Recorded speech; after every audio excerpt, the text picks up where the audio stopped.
Hi Facebook friends, Jim Marr here in Rhode Island with your tip of the day. I was reading an article earlier today in Success magazine. They interviewed Marshall Goldsmith. Marshall Goldsmith is a world-renowned business leader, author of What Got You Here, Won't Get You There, and his newest book is Mojo, How to Get It, How to Keep It, and How to Get It Back if you lose it. It's a great article. I'm not going to go into the entire article, but I just want to touch a couple of things, because what he talks about in this article is how we find ourselves, how we all get ourselves into a rut sometimes, and how to get out of it. So what he talks about is our default mechanism in life is, doing what we've always done, going where we've always gone, saying what we've always said. And, we need to step back and ask ourselves, how can I bring more meaning into my life? How can I be a happier person? What can I do to make my life a better life and not become a victim of this playing over and over again what you've always done in your life? And Marshall talks about how, we as entrepreneurs are much better at this because we're much more focused and disciplined. However, one of the pitfalls is we tend to overcommit. I think most of you can, relate to this. I know I've been there. We take on more and more, we're just, hungry, we want to change, we want to get out there and make our lives better, so we tend to overcommit.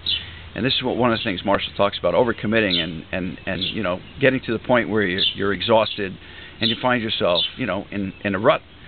One of the things he talks about is knowing when to look at something and being able to evaluate it and saying, okay, is this serving me?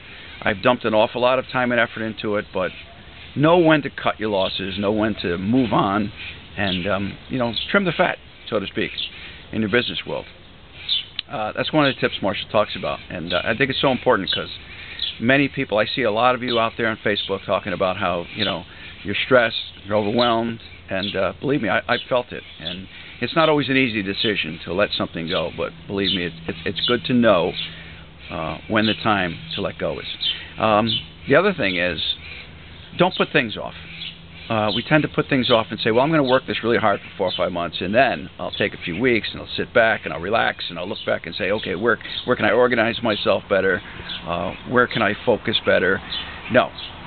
You need to do this daily, and you need to do it now. There is no tomorrow, there's no next week, there's no next month, okay?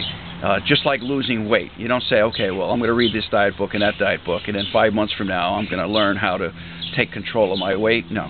You need to look in the mirror and you say, what can I do today? What steps can I take today to make my life a little easier, more organized, and so that tomorrow I'm a better person? Follow the path. Now, this is hard work and it takes a lot of discipline. But if you truly want to be a better person, a better entrepreneur, and take some of the stress off yourself, take control now. All right? These are 2 little steps that I think can really make your life a little simpler. And hopefully I've helped you in some way, and you're going to have a better day because of it. Please look for my next tip of the day. I'll see you tomorrow, and have a wonderful Wednesday afternoon.